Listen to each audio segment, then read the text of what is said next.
دوسری چیز جمعہ کے دن غسل کرنا ہے۔ جمعہ کا دن یہ نہیں کہ صرف جمعہ کو ہی کرنا ہے، باقی ہفتے نہیں کرنا ہے۔ بہت سارے لوگ یہ سمجھتے ہیں کہ مسلمان صرف جمعہ کو غسل کرتے، اگر جمعہ چھوٹ گیا تو مطلب گئے کام سے، یعنی 15 دن کے بعد نمبر آئے گا۔ تو ایسا نہیں ہے کہ صرف جمعہ کو غسل کرنا ہے۔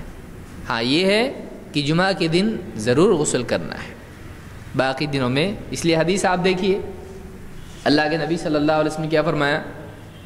تمہارا اس شخص کے بارے میں کیا کہنا ہے جس کے گھر کے آگے گہری جاری نہر ہو اور دن میں 5 مرتبہ اس میں غسل کرتا ہو، کیا اس کے بدن پر کوئی گندگی باقی رہے گی، کوئی میل باقی رہے گا؟ صحابہ نے کہا کہ نہیں، بالکل بھی نہیں، اس کے جسم پر کچھ بھی میل باقی نہیں رہے گا۔ آپ نے فرمایا یہی مثال ہے 5 نمازوں کی، اللہ ان کے ذریعے سے انسانوں کے گناہوں کو معاف کر دیتا ہے۔ تو اس سے معلوم ہوا کہ دن میں کوئی 5 بار بھی غسل کرے تو برا نہیں ہے۔ آپ کہیں گے یہ کیسا؟ تو اللہ کے رسول صلی اللہ علیہ وسلم اچھی بات سمجھانے کے لیے بری مثال نہیں دیں گے، ہے کہ نہیں؟ غلط مثال، ناجائز مثال دے کے، جیسے کوئی کہے کہ دیکھو جیسے سود ہوتا ہے، آدمی سود کیسا لے کے کھاتا ہے، ایسے ہی ہم کو ولیمہ بھی کھانا چاہیے۔ تو آپ کوئی مثال ایسی دیں گے نہیں، آپ کہیں گے سود کھانا غلط ہے، آپ اس کو یہاں کیوں جوڑ رہے ہو؟ تو کہنے مثال دے رہا ہوں، مثال غلط کیوں دے رہے ہیں؟ تو معلوم ہوا کہ جب اللہ کے نبی صلی اللہ علیہ وسلم جب کوئی مثال دیتے ہیں تو مثال غلط نہیں ہوتی ہے۔ معلوم ہوا کہ اس میں آپ نے بتایا دن میں 5 مرتبہ غسل کرنے والا آدمی، اس کے بدن پر کوئی گندگی باقی نہیں رہتی ہے۔ تو اسی طرح سے نمازوں کا معاملہ ہے، تو صحیح مثال آپ نے دی۔ معلوم ہوا کہ ایک دن میں 1 سے زیادہ مرتبہ غسل کرنا غلط نہیں ہے۔ ہم کہیں گے کون کرتا ہے اتنا؟ بھائی کرتے ہیں لوگ، بمبئی جیسے، کلکتہ جیسے شہروں میں جہاں پر بہت زیادہ پسینہ لوگوں کو آتا ہے اور بہت زیادہ سفر دن بھر میں لوگ کرتے ہیں، تو وہاں پہ صبح بھی نہاتے ہیں، بعض اوقات دوپہر کو بھی نہاتے ہیں اور شام کو تو نہاتے ہی ہیں، عام طور سے ہوتا ہے ایسا۔ تو اس میں کوئی برائی نہیں ہے، لیکن جمعہ کا خاص اہتمام آدمی کو کرنا چاہیے۔ کیوں؟ اس لیے کہ ایک وجہ اس کی یہ بھی ہے کہ ایک آدمی جب جمعہ کے لیے آتا ہے، لوگوں کے ساتھ قریب قریب مسجدیں بھری ہوتی ہیں، اب اگر وہ پسینے کے ساتھ بغیر نہائیں اور بغیر خوشبو کے وہ آتے ہیں تو ان کے بدن کی بدبو سے کیا ہوگا؟ دوسروں کو، پسینے کی بدبو سے دوسروں کو تکلیف ہوگی، خاص کر ایسے موسم میں اور ایسے علاقے میں جہاں پر گرمی زیادہ ہوتی ہے، اور زیادہ پسینہ آئے گا اور سب کو تکلیف ہوگی، اور ان کا اس مجلس میں دھیان دینا مشکل ہوگا، خطبہ سننا مشکل ہو جائے گا۔ لہٰذا دوسروں کو تکلیف دینا، خاص طور سے دینی مجالس میں، یہ اچھی بات نہیں ہے۔ اللہ کے نبی صلی اللہ علیہ وسلم فرماتے ہیں غسل یوم الجمعۃ واجب علی کل محتلم، جمعہ کے دن کا غسل ہر محتلم پر واجب ہے۔ محتلم کس کو کہتے ہیں؟ جس کو احتلام ہوتا ہے۔ یہاں پر یہ مطلب نہیں لیا جائے گا کہ جس کو احتلام ہوا ہے۔ احتلام سب کو میں سمجھتا ہوں معلوم ہے، نیند میں انسان کے خواب کے ذریعے سے اگر اس کو منی خارج ہو جائے شہوت کے ساتھ میں تو اس کو احتلام کہتے ہیں۔ تو جمعہ کا غسل ہر احتلام ہونے والے شخص پر واجب ہے۔ یہاں احتلام سے مراد، یہ محتلم سے مراد یہ نہیں کہ جس کو احتلام ہوا ہے، اس لیے کہ اس کا یہ مطلب ہوگا کہ جمعہ کے دن واجب ہے اور باقی دنوں میں نہیں ہے کیا؟ اگر کسی کو احتلام ہو جائے تو جمعہ ہو یا کوئی اور دن ہو، اس پر تو غسل ویسے بھی واجب ہو جاتا ہے۔ تو یہاں پر یہ مطلب نہیں کہ جس کو احتلام ہوا ہے، یہاں پر مراد یہ کہ جس کو احتلام ہوتا ہے، یعنی کس کو ہوتا ہے؟ بچوں کو نہیں، بالغ کو۔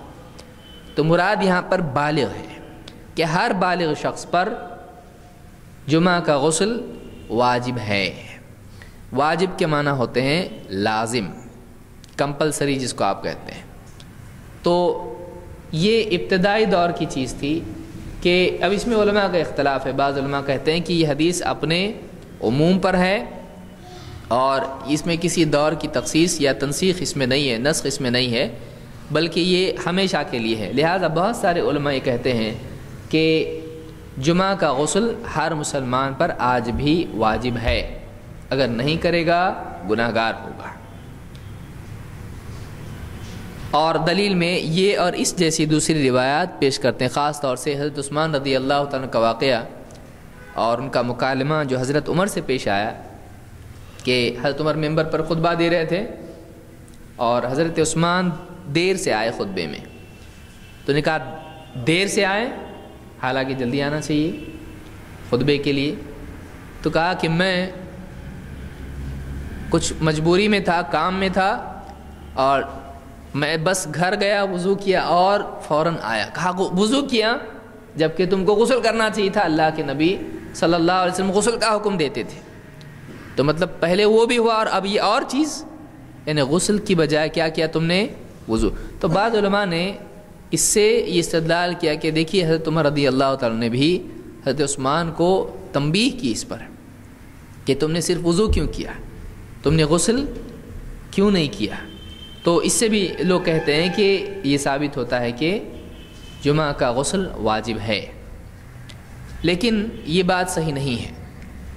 بعض علماء نے اس کے بارے میں کہا کہ یہ مناسب نہیں ہے، البتہ یہ بات صحیح ہے کہ جمعہ کا غسل مستحب ہے اور اس کی تاکید ہے، یہ مؤکد ہے، واجب نہیں ہے۔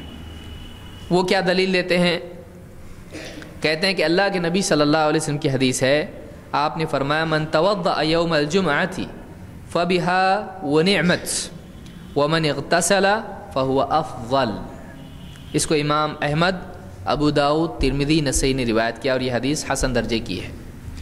آپ فرماتے ہیں کہ جس نے جمعہ کے دن وضو کیا تو کافی ہے اور اچھی بات ہے، فبها ونعمت، کہ وہ کافی ہے اور یہ اچھی بات ہے، ومن اغتسل فهو افضل، اور جو غسل کرے تو غسل کرنا کیا ہے؟ افضل ہے۔ تو اس سے معلوم ہوا کہ غسل کرنا افضل ہے، لیکن بعض اوقات افضل لفظ یہ واجب کے لیے بھی آتا ہے، لازم کے لیے بھی آتا ہے، خیرن واجب کے لیے بھی آتا ہے، جیسے آخرت دنیا سے بہتر ہے، تو اس کا مطلب یہ نہیں کہ دنیا بھی چلتی ہے اور آخرت بھی چلتی ہے، آدمی چاہے دنیا کے لیے عمل کرے یا آخرت کے لیے، نہیں، بلکہ آخرت کو ہمیشہ کس پر ترجیح دینا لازم ہے؟ دنیا پر۔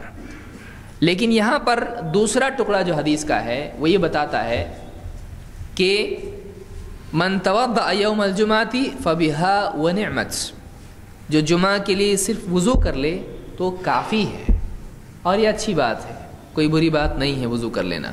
اس سے ثابت ہوتا ہے کہ وضو بھی کافی ہو جاتا ہے، کیونکہ وضو کے بعد غسل کا ذکر ہو رہا ہے اور یہ کہا جا رہا ہے کہ یہ افضل ہے، تو ایک کافی ہے، دوسرا افضل ہے۔ اس سے معلوم ہوتا ہے کہ جمعہ کا غسل اگرچہ بہت مؤکد ہے لیکن لازم نہیں ہے، لازم نہیں ہے۔ اور ابن عباس رضی اللہ تعالیٰ کے قول کے مطابق، اور حضرت عائشہ کی بھی حدیث اس سلسلے میں ہے جو ابو داؤد وغیرہ میں مروی ہے، کہ ابتدائی دور میں صحابہ محنت کیا کرتے تھے اور ان کے پاس غلام نہیں تھے، اور اون وغیرہ کے لباس وہ پہنا کرتے تھے، اور اس سے کافی پسینہ ان کو ہوتا تھا، اور اس پسینے کی وجہ سے جب مسجد میں آتے تھے تو ایک قسم کی بدبو پیدا ہو جاتی تھی۔ اللہ کے نبی صلی اللہ علیہ وسلم نے اس وقت ان کو حکم دیا کاش کہ تم غسل کیا کرتے۔ تو یہ اسی دور کی بات ہے، لیکن بعد میں جب صحابہ کے پاس غلام بڑھ گئے تو پھر ان کے لیے یہ یعنی کوئی مسئلہ نہیں رہا، ان کے لیے سہولت رہی۔